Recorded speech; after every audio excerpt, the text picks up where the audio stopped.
here, which is Scarlett Johansson sues Disney, man. Dude, this just came out of nowhere.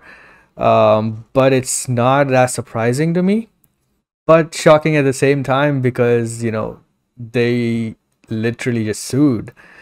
Um, so just to give a backstory to this, um, we've been talking about how the Disney structure change could affect the future of the MCU and, similar things to Warner Brothers, how their internal studio battles just, pour out of that onto the screen and it affects the movies we watch. And there's so much stuff happening behind the scenes that, directly impact the movies that we get or the movies that we don't get because of that. So a similar structure change happened at Disney, which we covered, a few months ago, I think, and we were discussing how that would impact the company. And a few people that are in the know say that they are having massive infighting right now, which we are not seeing, of course, because that's Disney and they like to keep it covered. But one of the things is that just recently Black Widow came out, and finally, after moving it for so long, pushing it back, month by month and all that stuff, they finally decided to release it in theaters and Disney Plus at the same time with Premier Access, which is you have to pay a $30 fee, I think, to watch it. So they did that.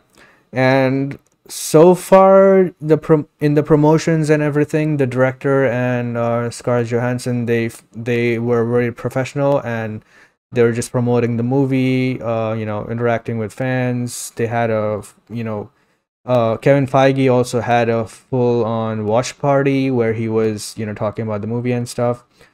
So all that happened, and then a few weeks later, just out of nowhere, the news dropped that Scarlett Johansson just sues Disney over the Premier Access thing, and mainly it's for breach of contract. And of course, Disney replied with a shitty statement that says that's somewhere along the lines of blaming ScarJo not um, for not assessing the situation of the pandemic and being insensitive to that and all that stuff, which I think is bullshit. Because firstly, whatever's going on in the world has nothing to do with the contract. When you sign a contract, you have to 100% adhere to it, and you have to fully agree. You already agreed to fulfilling the contract. So if in the contract it says that a certain thing in the contract doesn't happen, then that is a breach. So they look, all the actors and all the filmmakers have a certain cut of the box office money, and especially big stars, they do have a big cut from the box office money, right? And apparently they never agreed to have it released both in theaters and Disney Plus at the same time. And even ScarJo wasn't agreeing with that. And, that is a breach of contract from Disney's end.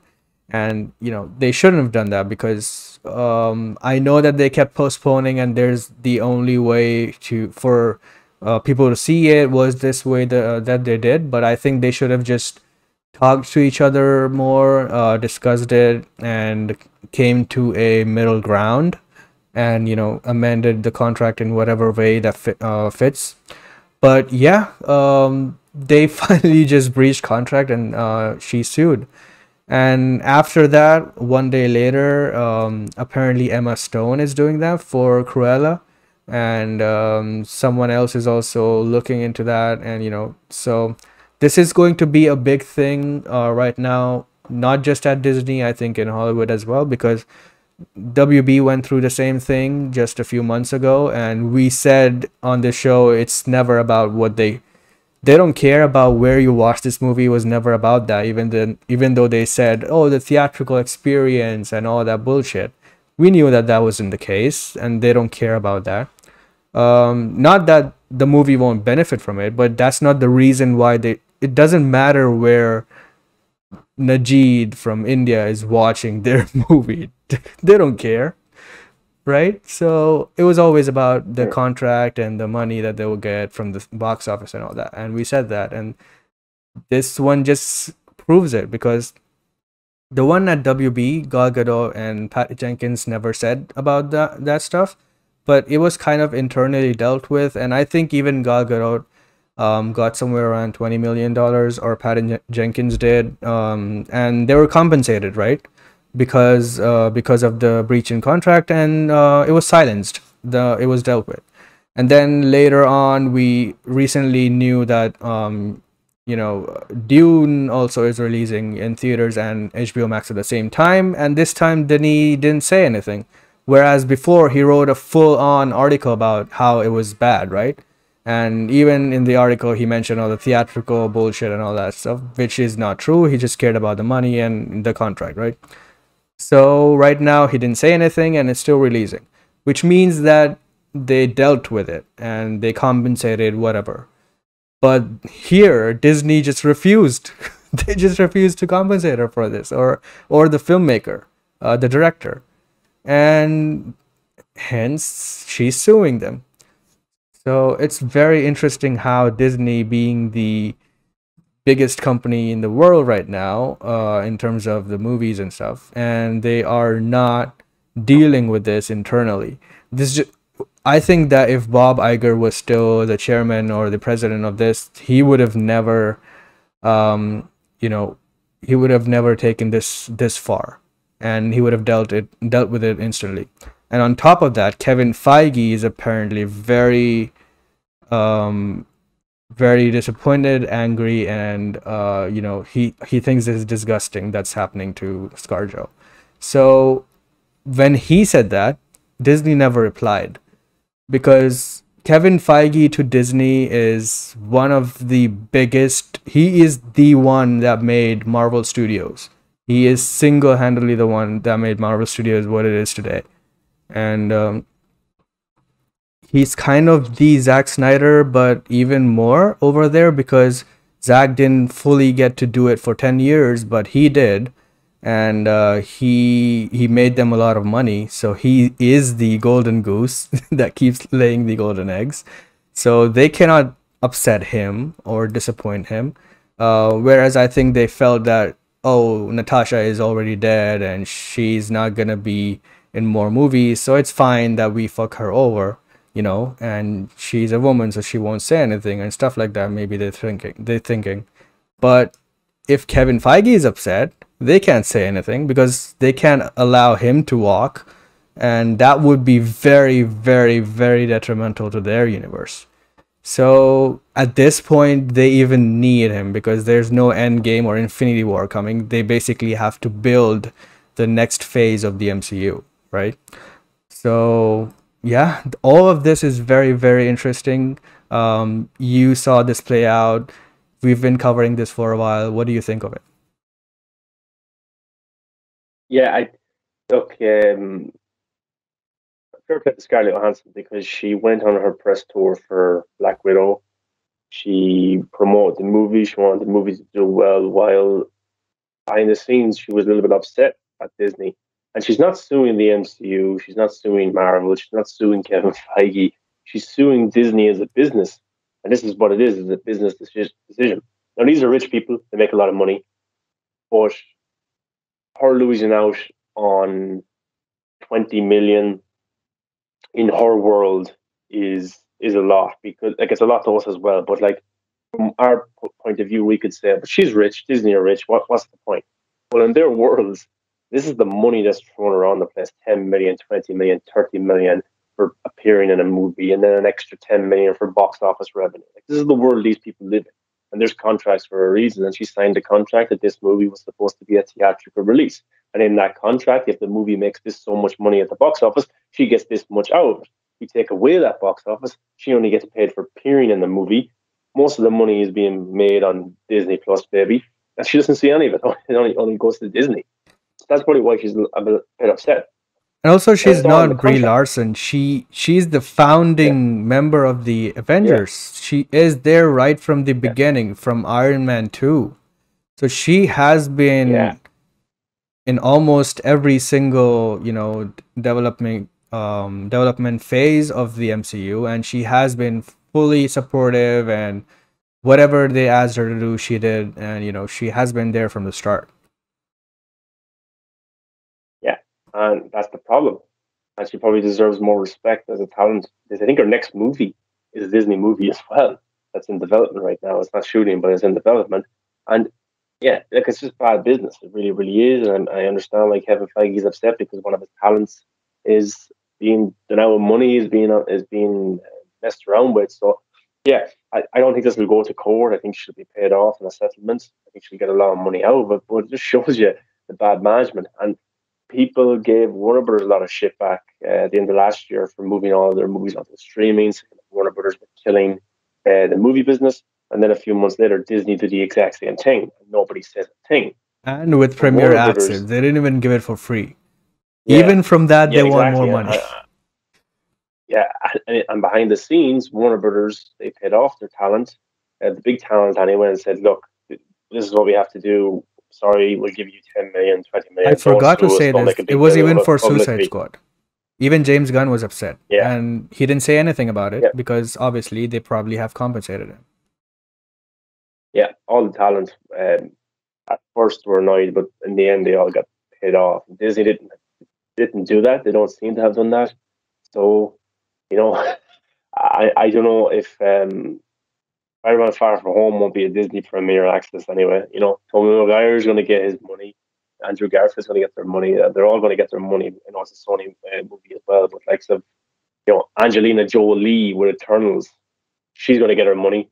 She's a big What star. about The I Rock don't think they're going to. for Jungle Yeah, The Cruise? Rock as well. Yeah, that's probably like I don't know. I bet you that he wasn't too happy that that's going to be a Disney Premier Access movie either. But he's being a martyr. He's promoting and it's actually doing pretty well at the box office. Imagine how well it would do if it wasn't available on Disney Plus.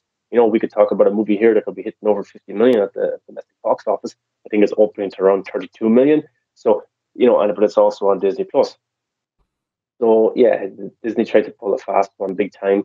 And Scarlett Johansson, for a play to her, she didn't bring it up in any of the promotion. She dealt with it behind the scenes. And then weeks after the movie hype has gone down, it's coming out. And Emma Stone is thinking about doing the same thing for Cruella. And I also got, what's his name? He did the, damn, forgetting his name. The Olympus Has Fallen movies. Jared Butler. Yes. He is, he seemingly hasn't got paid his kind of box office revenue for a film that made 170 million or something like that. So he is talking about bringing to court as well. So yeah, it's very, very interesting. I'm going to see a lot more talent do this, I think, because Scarlett Johansson has opened the floodgates. It's very much like Warner Brothers. They were the first to pull the plug on the streaming movies, same day of release, and then Disney did the exact same thing. Other studios started to do it as well.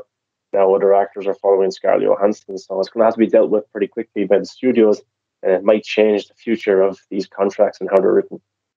Yeah. And also Amanda brings up a great point, which, I completely agree with. And if the world circumstances change, you can renegotiate or avoid breaching of contract. Of course, like I don't get why. Look, when something as big as this pandemic changes or affects stuff in your contract, um, you anyway have to adhere to the contract. So why not just come to an understanding and discuss this with your talent and renegotiate it or whatever to just make the best possible deal out of the situation. You can't just go and blame the actor or your talents um, based on something even they don't have control over. It's not their fault that the pandemic happened. It's not their fault to consider that in the contract or the job they are working so hard for. So I don't know, man. I can't unfortunately side with Disney on this because there's just no way. I am very um I'm very much in that category that thinks that if you're making a deal, if you're making a promise, if you're making a contract, especially when it's a signed contract, not even just a verbal agreement, you have to 100% adhere to it. There's just no way you can't do it. It's very unprofessional. Yeah, or you say, look, this is what's happening, and we're going to give you an extra. We're going to give you what we think you would have made from the box Mm-hmm. office if this came out in a world where there was no pandemic. That's what they did with Gal Gadot and Patty Jenkins over at Warner Brothers, and they said nothing. They got paid off, and likes of Keanu Reeves, the Matrix films coming out later this year. I don't know. I could see that movie being pushed into 2022, so it doesn't have to meet that hit his same date release. But I'm sure he got paid off as well. So yeah, James Gunn didn't say anything recently about it, so there hasn't been any complaints because they got the money that the studio thinks they would have gotten if it came out in a box office world. Yeah. And also, James M says that Jungle Cruise was gonna be the last one that had Disney Premier Access release. That is true. Um, and Eternals won't have the Premier Access release. It will only come out in theaters, as of yet, at least. So we'll see how that goes in the future. But yeah, But it's very also interesting. the this new Delta variant is actually putting a few studios in the back burner because I know it's not a movie that we're all looking forward to, but Clifford the Red Dog, I think it's called, that's been pulled off the slate completely because the studio is in fear of the new Delta variant. And, seems to be a lot of younger kids and adults seem to be getting this new Delta variant, and maybe that's affecting that's what the demographic would have been for that movie, young kids. So, like, maybe they're afraid. I could see. I think it's going to be very interesting over the next 5 months, winter months, to see if more movies are pushed with this, if cases go up and stuff like that. So, I just thought that was interesting to see that that studio decided to pull that movie since the box office getting a little bit back to full swing. Yeah. And even the movies that are making a lot are the big tentpole movies like Fast Six, Fast Nine, or Black Widow, or stuff like Yeah, that. Suicide Squad may be one of them, but I don't think a movie like Jungle Cruise, or a smaller movie, or not so popular IP movie, would make as much, right? Because even Cruella and other movies, they didn't release any of the numbers for those. And of course, Marvel Studios movie would make way more than any regular movie because that has a built-in audience that will watch any movie that comes out. So they have that advantage. So yeah, I don't think people would have that urge to go check it out in theaters if it's a smaller movie. So that definitely affects it. I also do think um, that the day and date thing is probably a good thing for now, but I don't think it will work in the future. So they have already said that they will not be doing it in next year, and then Kylar said that they will be doing it next year as well. So there's a lot of conflicting things that's happening over there as well. yeah. Look, these people are rich. These people, they don't care. They just want money, money, money. That's all they care about. And if they feel themselves being done out of 1 cent, they're gonna make sure they get 2 cents back. Hmm. So it's kill or be killed kind of world out there in the money world, in the business world. Remember, like, I think it's her lawyers that they published this lawsuit first. Her team, or her surrounding team, her agents, stuff like that. So it's not just her losing out on money; it's her agents, Yep. her company, and yeah. So, like, it's a lot more than just Scarlett Johansson Yeah. that's pushing this, and it's a lot more than who's the main guy at Disney right now, Bob Iger, is it Bob no, Chapek. or is it Bob Jacob? It's more than just him pushing against this as well. Money, money talks. Yep. So yeah, we'll see how this one plays out. But for now, that's all it is. And we'll definitely cover this stuff if some big updates come out. But I do think, like you said, it will be settled with monetary compensation and stuff. So yeah, maybe they'll give her another Yeah. Black Widow movie or something, or maybe another original project or something. Um,